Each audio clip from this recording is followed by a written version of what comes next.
অবজানন্তি মাং মূঢ়া মানুষিং তনুমাশ্রিতং পরং ভবজানন্তি ভূত মহেশ্বরম।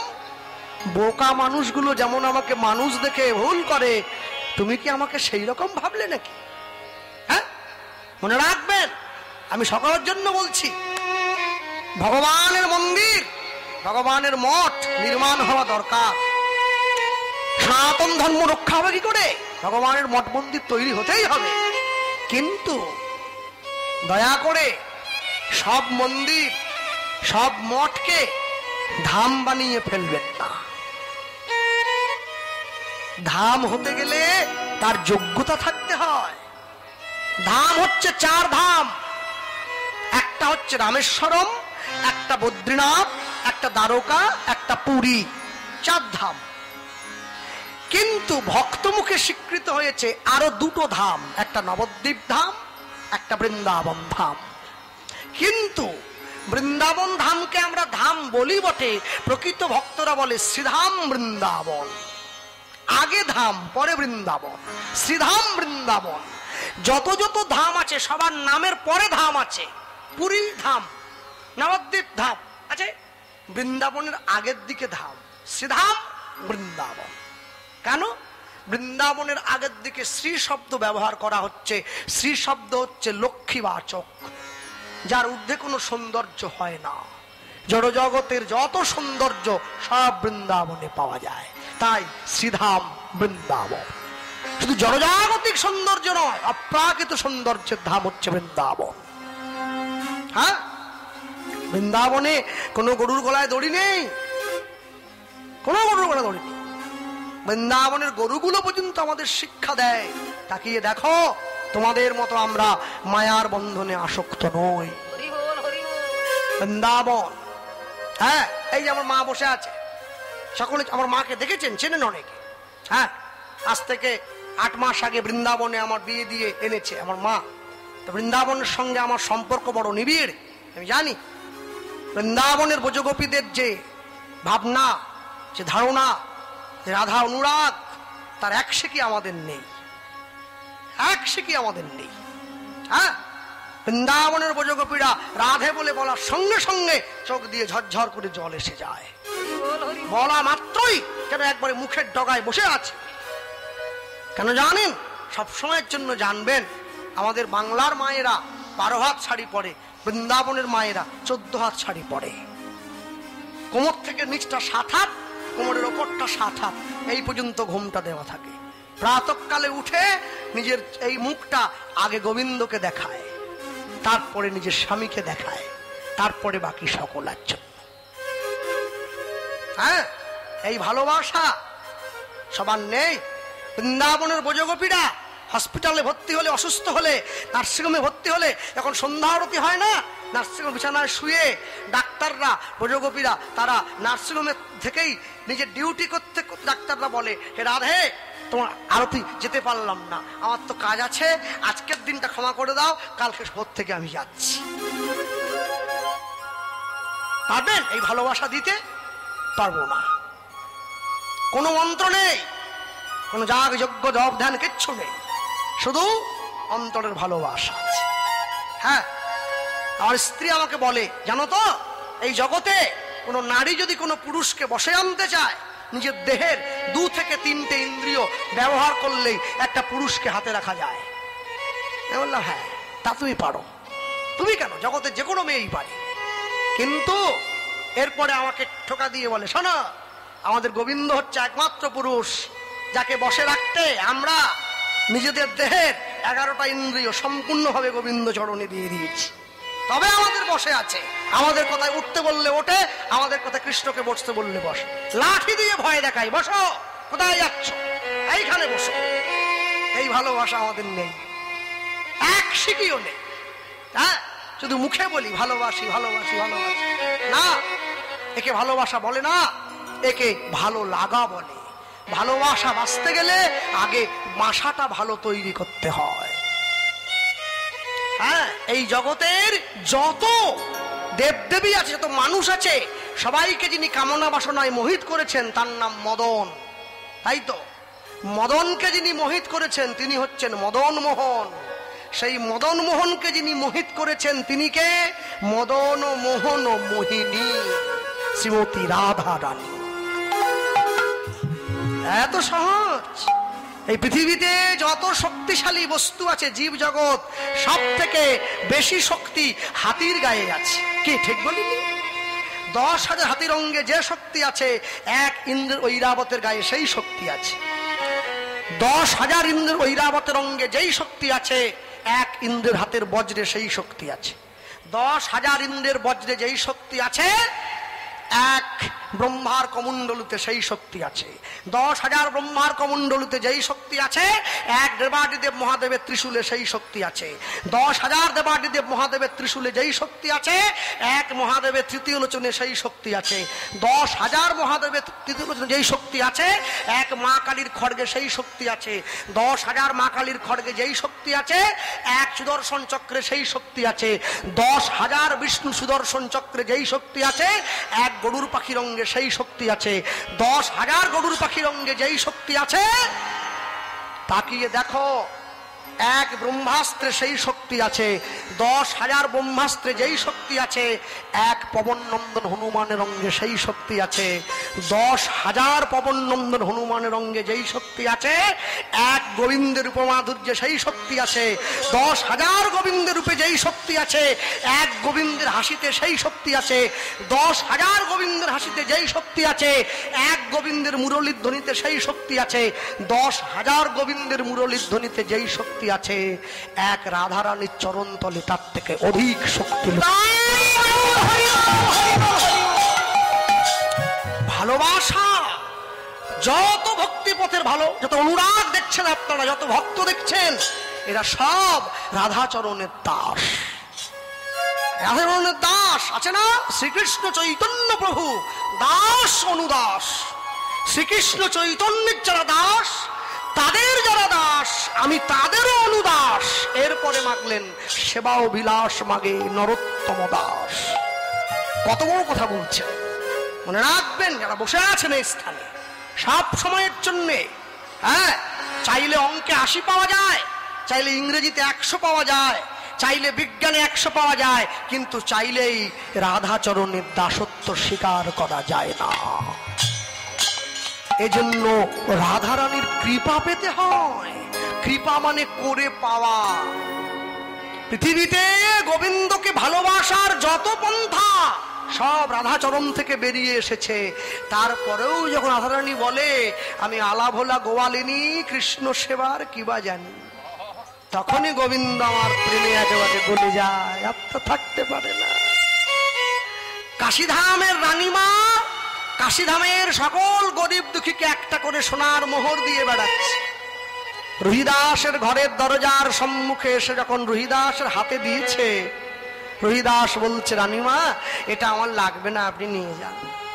সে কি রুহিদাস, তুমি তো গরিব মানুষ। ও একটাতে হবে না, আচ্ছা আরো দুটো না। না না, আমার চাই না। কেন? শোনো, আমার কাছে এমন বস্তু আছে আমি লোহাতে ছোঁয়ালে সোনা হয়ে যাবে, সেটাই আমি নেইনি। তোমার এই সোনার টাকা নিয়ে আমার কি হবে? কি বললে তুমি? কই নিয়ে এসো তো দেখি। রুহিদাস ছুটে গিয়ে খড়ের চাল থেকে পেড়ে এনেছে। তাও শোনো, হাতে হাতে করে আনেনি। নিজের স্ত্রীকে বলছে দুটো নারকল ঝাঁটার কাঠি ভেঙে কাঠির অগ্রে করে ধরে আনো। ওটা ধরো না, কামনাতে হাত দিলেই দেহ কামনাময় হয়ে যায়, ধরে আনো। ধরে এনেছে দূরে করে। রানীমা বলছে দেখি তো। রানীমা দেখেই তো চিনে নিয়েছে, এ তো পরশ পাথর। পরশ পাথরকে খড়ের চালে গুঁজে রেখেছে রুহিদাস, তার স্ত্রী আবার নারকল ঝাড়ার কাঠিতে করে আনছে। এই মানুষটাকেই তো আমি খুঁজছিলাম, এরকমই নির্লোভ, এরকমই নিষ্কাম, একেই তো গুরু করতে হবে। রামকৃষ্ণ পরমহংসদেব বললেন জল খাবি ছেনে গুরু করবি চিনে। হ্যাঁ, রুহিদাসের কাছে গিয়ে রানীমা চরণটা জড়িয়ে ধরেছে। রুহিদাস তুমি আমাকে, তোমার গুরুত্ব অনেক, এত গুরুত্ব যার সেই তো গুরু হওয়ার যোগ্যতা রাখে। রুহিদাস দাও, আমার কর্ণমূলে মন্ত্র দিয়ে দাও। সেই মন্ত্র দিয়ে দিয়েছে, সঙ্গে সঙ্গে কাশীধামের ব্রাহ্মণগণ তারা রেগে উঠলেন। আমরা ব্রাহ্মণ আছি, ব্রাহ্মণ সমাজ থাকতে থাকতে কিনা তুমি গিয়ে একজন মুচির কাছে দীক্ষা নিলে। রানীমা, রানীমা বলছে বলুন এর জন্য কি শাস্তি? শোনো, যত কাশি ধামে ব্রাহ্মণ সবাইকে ডেকে তুমি সেবা দেবে, আর ভোজন দক্ষিণ হিসেবে একটা করে সোনার থালা প্রত্যেক ব্রাহ্মণকে দেবে। মনে রাখবে ওই ব্রাহ্মণ সেবায়, বৈষ্ণব সেবায় রুহিদাস যেন না আসে। না কেনা, রুহিদাস তো ঘরে বসে আছে।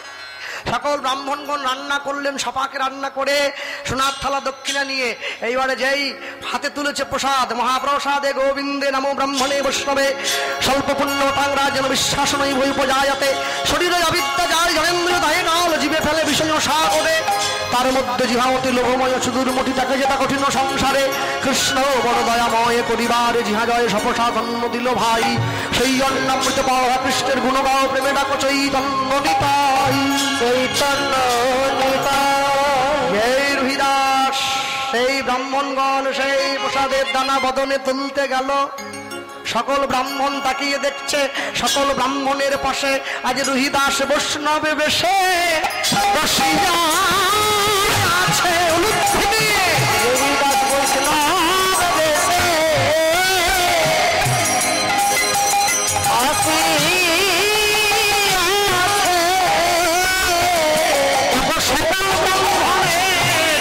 পাশে গিয়া রুহিদাস বৈষ্ণব বেশে বসিয়া আছে।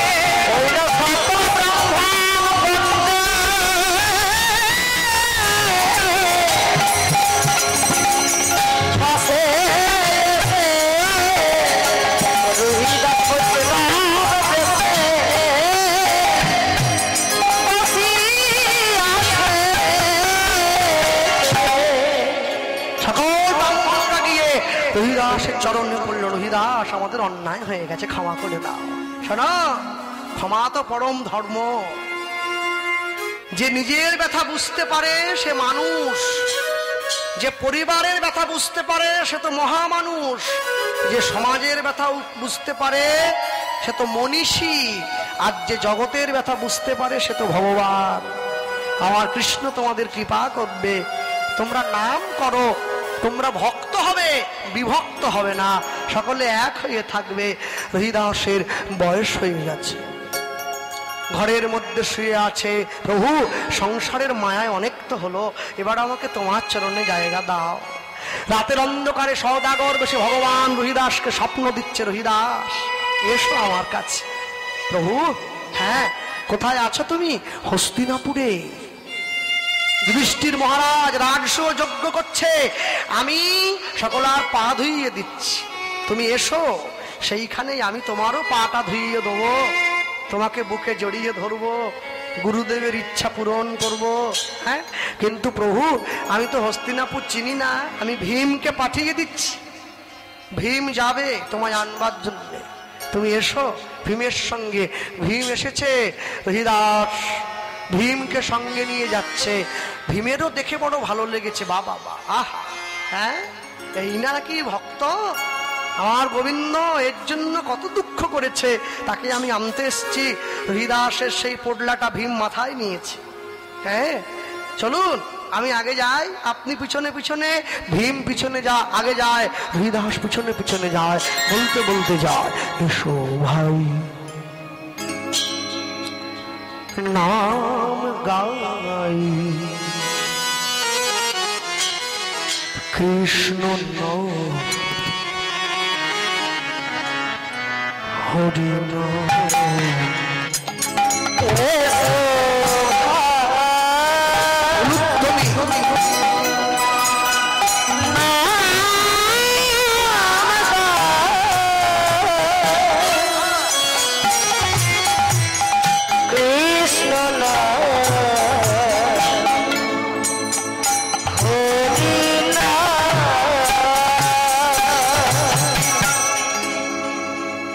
নাম করলে কি হবে?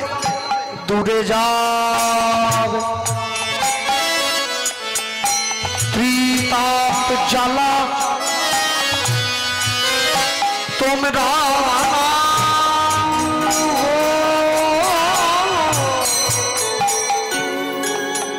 নামের মালা, দূরে যাবে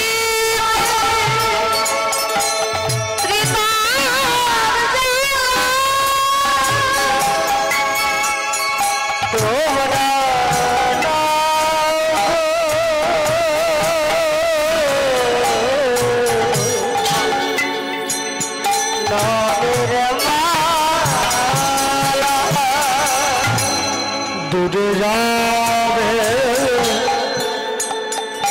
ত্রিতা জ্বালা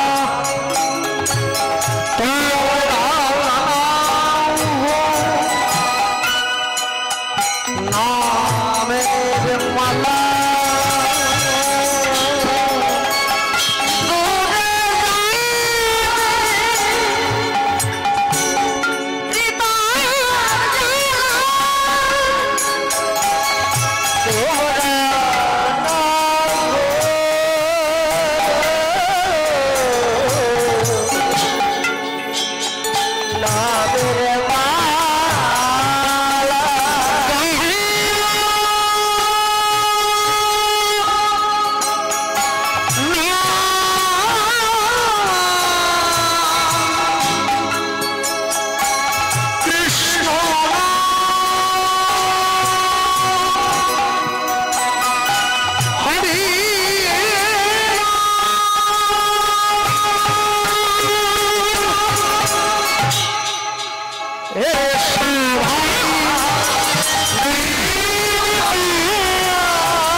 রবিদাসকে ডাকিয়া প্রভু আমার করে আকর্ষণ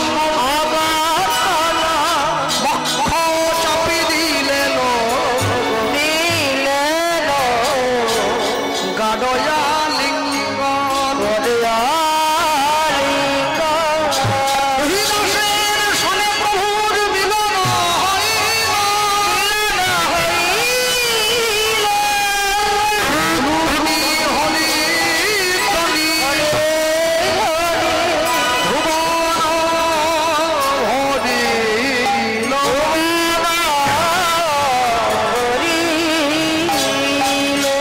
রবিদাসের সনে প্রভুর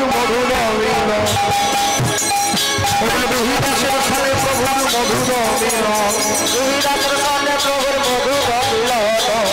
আচ্ছা, যারা ইউটিউবার ভাই আছো একটু কীর্তনের শেষে আমার সঙ্গে দেখা করে তারপর তোমরা বাড়ি যাবে। হ্যাঁ, ভয় নেই, টাকা চাইব না। এবার রহিদাসের সনে প্রভুর মধুর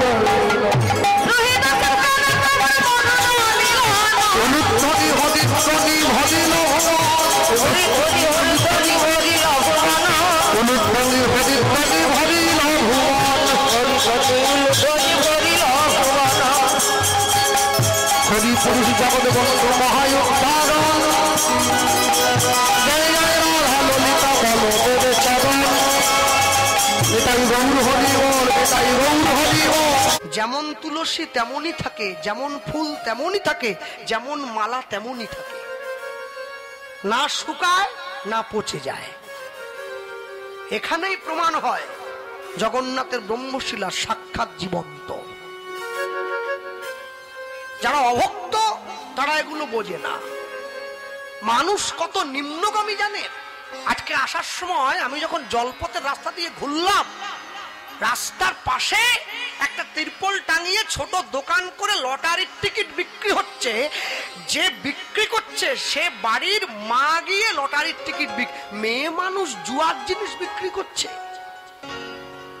সমাজ কত নিম্নগামী, আমাদের রুচিটাও নিম্নগামী। নারী জাতি তারা জুয়ার আসনে গিয়ে বসে।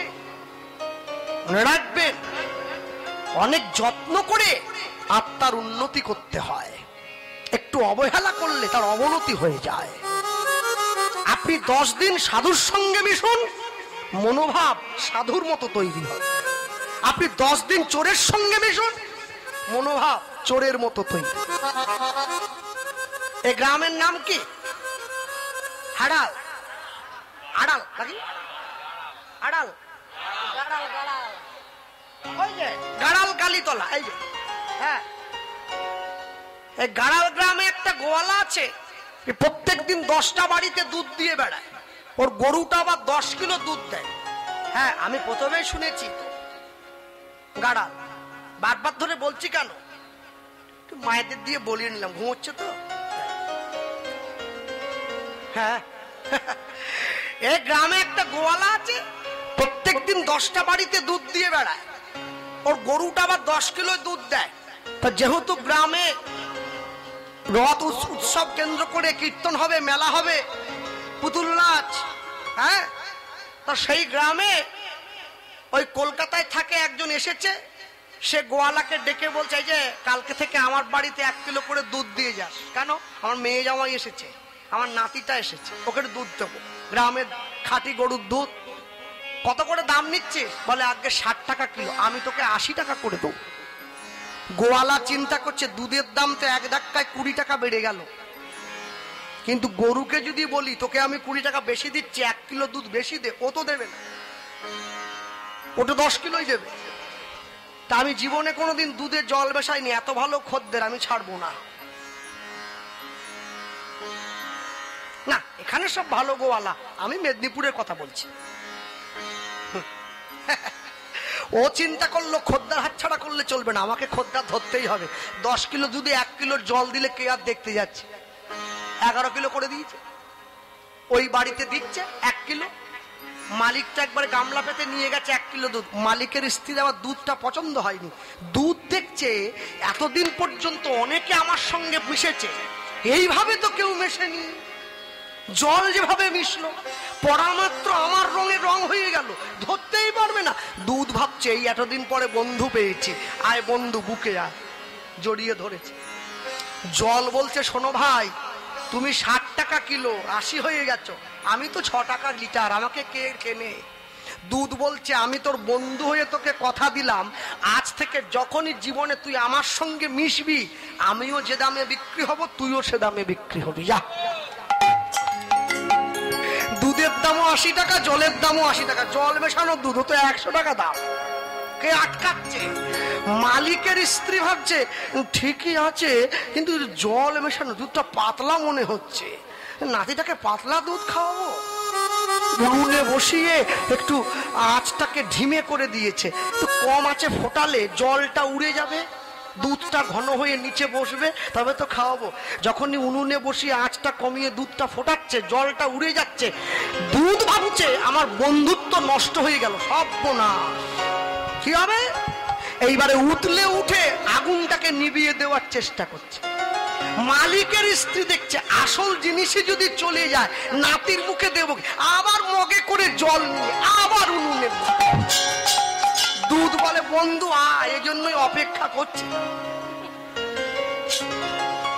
জীবনে এমন বন্ধুত্ব করতে হবে না যে কোনোদিনের জন্য আপনাকে ছেড়ে না যায়। হরি বল, হরি বল। হ্যাঁ, গোবিন্দকে বন্ধু করবেন। কোনদিন সুখে দুঃখে সম্পদে বিপদে কোনো দিনের জন্য সে আপনাকে ছেড়ে কোনো দিনের জন্য যায় না। হ্যাঁ, আমার স্ত্রীকে মাঝে মাঝে বলি একটু হরিনাম করো, করতাল বাজিয়ে করে, না বলে না, মুখের ওপর তো বলবে না, কিন্তু করে। করার পরে মুখটা ছোট, কি গো কীর্তন আমার মুখের হরিনাম শুনে লোকের মুখে হাসি ফোটে, তোমার মুখে হাসি নেই কেন? বলে না ঠিকই আছে, কিন্তু 2 বছর হয়ে যাচ্ছে, হ্যাঁ বছর পার হয়ে যাচ্ছে, তুমি কীর্তন করছো, সবই করছো, এই আবার দুর্গাপুজো এসে যাচ্ছে, একটা জামদানি কি আমদানি হবে না? আরে হরি নামেও জামদানি চিন্তা করছিস, তুই কেমন মানুষ রে? হ্যাঁ, ওরে জামদানি কেড়ে নেবে রে, আমদানি করতে হলে নাম আমদানি কর, ওটা তোর সঙ্গে যাবে। প্রেমানন্দ গুরুদেবের আশ্রমে গুরুদেবকে গিয়ে বলছে, গুরুদেব আপনি আমাকে বলুন আমাকে কি পরিশ্রম করতে হবে। এই বাবা রে, তুই তো ছোট ছেলে, ভারী কোনো কাজ না, একটু ভিক্ষা করতে পারিস? ভিক্ষা করবো না, কোনো ব্যাপার, দেন ঝুলিটা দেন। গুরুদেব প্রেমানন্দের হাতে ভিক্ষার ঝুলিটা দিয়ে, এই না ধর। যেই ভিক্ষার ঝুলিটা দিয়ে দিয়েছে, প্রেমানন্দ বের হয়ে চলে যাচ্ছে। গুরুদেব বললেন দাঁড়া, কোথায় যাচ্ছিস? আমি ভিক্ষা করতে যাচ্ছি। না না না, ভিক্ষা করতে গেলে তো হবে না। ওরে প্রেমানন্দ, আমার আশ্রমে ভিক্ষার একটা নিয়ম আছে রে। ভিক্ষার আমার নিয়ম হবে না? কি নিয়ম? শোন, প্রত্যেক দিন 21টা করে বাড়িতে যাবি, প্রত্যেকটা বাড়ির থেকে এক মুঠো করে নিবি, একটু বেশিও না একটু কমও না। 21টা বাড়ির থেকে 21 মুঠো চাল ডাল ভিক্ষা করে এনে তুই আমার হাতে দিবি, আমি রান্না করে গোবিন্দর সেবা দেব, গুরু শিষ্যতে প্রসাদ পাবো। গুরুদেবের কথা শুনতে হবে তো। প্রেমানন্দ ভিক্ষার চুলিটা হাতে নিয়ে ভিক্ষা করতে চলে যায় গোবিন্দ সেবার জন্য। গুরুদেব শিখিয়ে দিয়েছে 21 মুঠো চাল, আমার শ্রী গোবিন্দের সেবার তরে তোমরা ভিক্ষা দাও।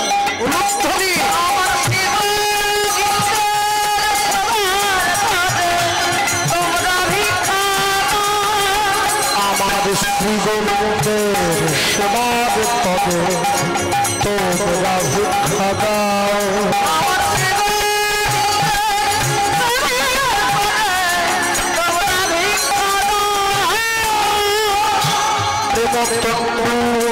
দিয়ে তোমরা আমার জন্মের মতো কিনে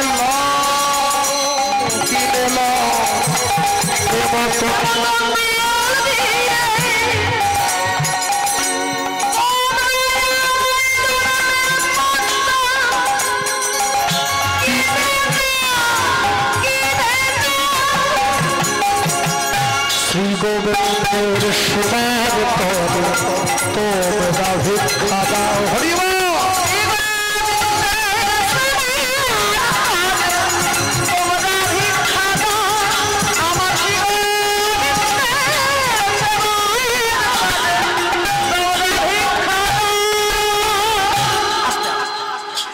জগন্নাথের ছবির উপরে যে মহাদেবের ছবিটা দিয়েছেন না, এটা এইভাবে দেওয়া যাবে না কিন্তু। হ্যাঁ, মহাদেবের ছবি একটা পাশে দিতে হবে, ভগবানের মাথার উপরে কারোর ছবি দেওয়া যাবে। জগন্নাথ দেব সাক্ষাৎ ভগবান। হ্যাঁ, সরিয়ে দেবে। নিজের তরে চাই না আমি,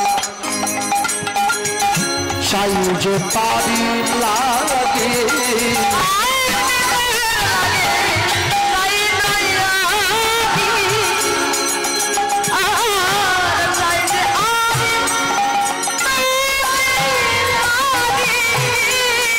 নিজের তরে চাই না আমি, চাই যে প্রভুর সেবা লাগে।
কয়লা যদি ঠান্ডা থাকে আপনি হাত ধরলে হাতটাকে কালো করে দেয়, কয়লা যদি গরম হয় তখন ধরলে হাতটা পুড়িয়ে দেয়।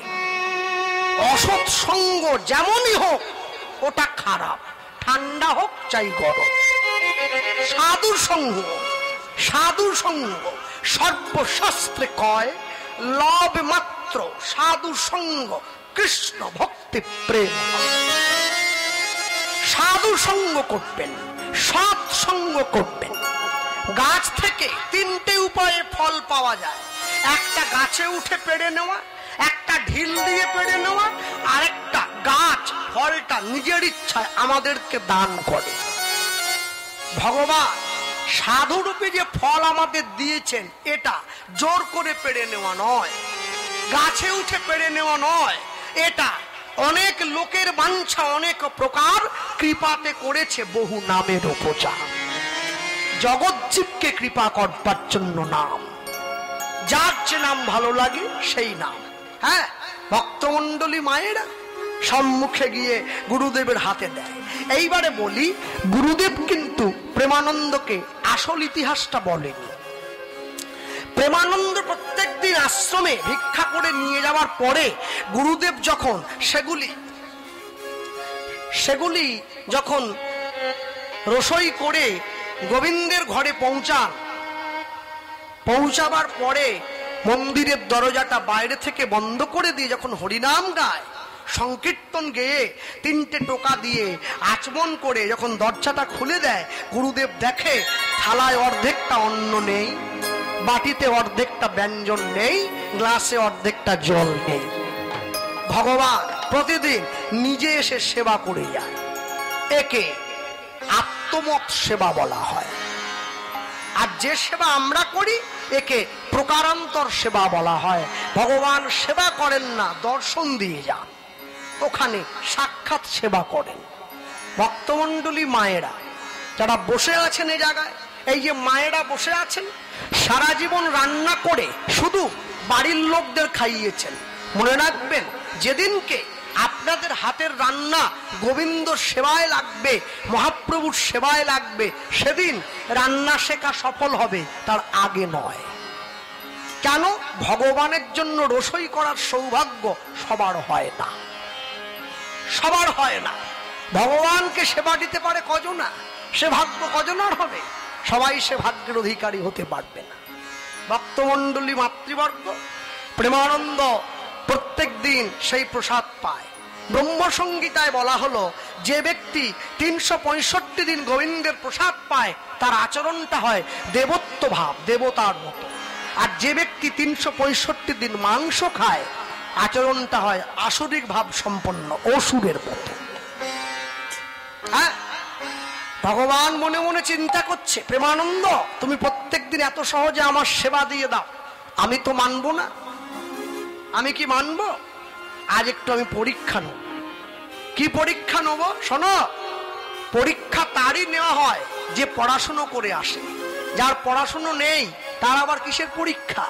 যে ভগবানকে ভালোবাসে ভগবান তাকেই পরীক্ষা করে, যে ভগবানকে ভালোবাসে না তার কোনো পরীক্ষাও ভগবান দেয়। প্রেমানন্দ সকালবেলায় ভিক্ষার ঝুলিটা নিয়ে যখনই ভিক্ষা করবার জন্য বের হয়েছে, হঠাৎ করে আকাশের পশ্চিম কোণে কালো একটা মেঘ উঁকি দিল।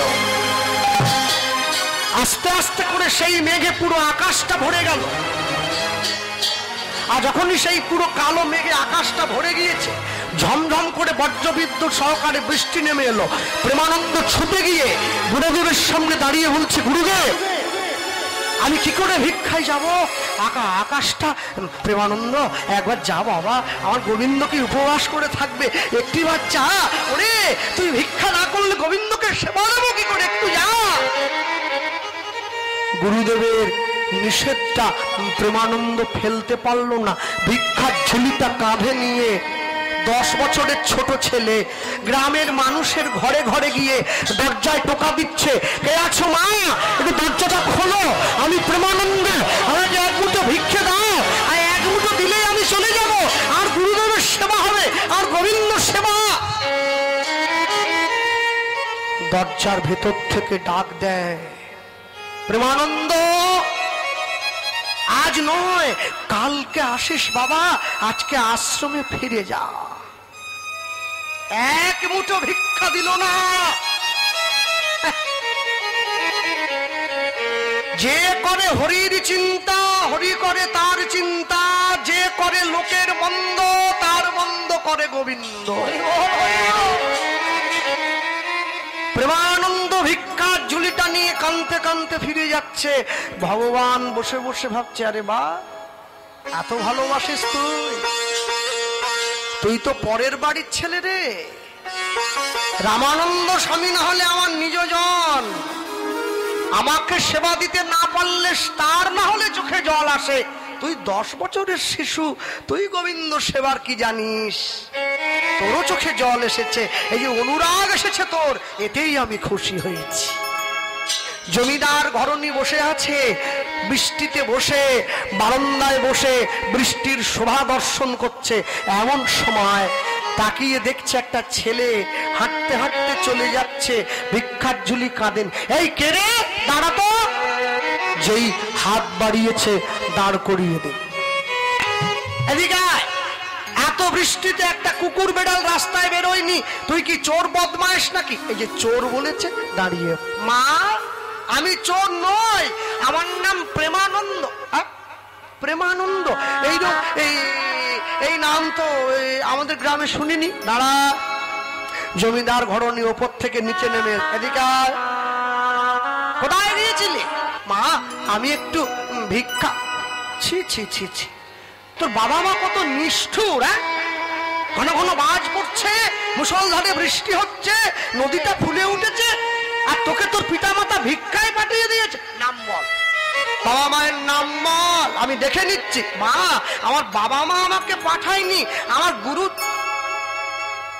তোর এত গুরু ভক্তি, তোর গুরুদেবের জন্য নিজের জীবনের ঝুঁকি নিয়ে তুই ভিক্ষা করতে বেরিয়েছিস। বাহ, এরকম ছেলে তো দেখা যায় না রে বাবা। এই এই এই তোর গুরুদেবের নামটা একটু বলতো, যে এইরকম শিষ্য তৈরি করেছে। গুরু মিলে লাখে লাখে, শিষ্য মিলে এক, শিষ্য মিলে লাখে লাখে, গুরু মিলে এক। কি নাম তোর গুরুদেবের নাম? কি রে? মা আমার গুরুদেবের নাম কি জানো? আমার গুরুদেবের নাম হচ্ছে রামানন্দ স্বামী। চমকে উঠলো। কি বললি? কি বললি তুই? আবার বল, আবার বল, আবার বল। মা আমার গুরুদেবের নাম রামানন্দ স্বামী। ছুটে গিয়ে বুকে জড়িয়ে ধরেছে। বাবা তুই কার চরণে আশ্রয় পেয়েছিস তুই জানিস? ওরে তোর গুরুদেব তো সেই গুরুদেব যে ওই পাতার কুটিরে এই কাশী ধামে রাধা গোবিন্দকে সাক্ষাৎ নামিয়ে এনেছে। আয় ঘরে আয়, তোর মতো বৈষ্ণব, তোর মতো ভক্তের চরণ ধুলে যদি আমার ঘরে পড়ে, এই ঘরটা তো মন্দির হয়ে যাবে রে। আয় ঘরে আয়। প্রেমানন্দকে বুকে জড়িয়ে জমিদার গৃহিণী ঘরের মধ্যে নিয়ে গিয়ে নিজের কাপড়টা দিয়ে প্রেমানন্দের মাথাটা মুছিয়ে দিচ্ছে, দেহটা মুছিয়ে দিচ্ছে। বাবা কত ভিক্ষা লাগবে আমায় বল, আমায় বল। আরে আমায় বল বাবা। আমার গুরুদেব আমাকে শিক্ষা দিয়েছে তো, 1 মুঠোর বেশি নিতে পারবো না। 1 মুঠো? হ্যাঁ বোকা ছেলে, 1 মুঠো দিয়ে কি আর গোবিন্দ সেবা হয় রে? আমা 21টা বাড়ি থেকে 21 মুঠো চাল নিয়ে যাই। ও বুঝেছি, তোর গুরুদেব বড় চালাক। প্রত্যেকটা বাড়ির থেকে 1 মুঠো করে নিতে বলে। কেন? কারো কাছে ঋণে থাকবে না তোর গুরুদেব, আর নিজের গোবিন্দকেও কারো কাছে ঋণে রাখবে না, তাই 1 মুঠো করে নিতে বলে। কিন্তু আমিও জমিদারের ঘরণী, আজ আমি গোবিন্দকে ঋণী করে দেবো। এই খোকা, আজকে আমি তোকে 21 মুষ্টি চাল দেবো। মা দেখো, আমার গুরুদেব জানতে পারলে আমার আশ্রম থেকে তাড়িয়ে। চুপকা, তুই কত দূরে এসেছিস জানিস ভিক্ষার জন্য? তোর গুরুদেব কি দেখতে পাবে তুই কথার থেকে কত মুঠো নিলি? ঝুলিটা পাত, ঝুলিটা পাত। প্রেমানন্দ ঝুলিটা পেতে দিয়েছে। জমিদার ঘরণী বলে কথা। হ্যাঁ, সাক্ষাৎ কৃষ্ণ ভক্ত ঘরে এসেছে, 21 মুঠো কি গুনে দেওয়া যায়? আরো 2-4 মুঠো বেশি দিলে ক্ষতি কি আছে? হ্যাঁ, বেশিও দিয়েছে। এইবারে একবারে সোনার থালায় করে ভর্তি করে এনে, এবার থালা ভর্তি করে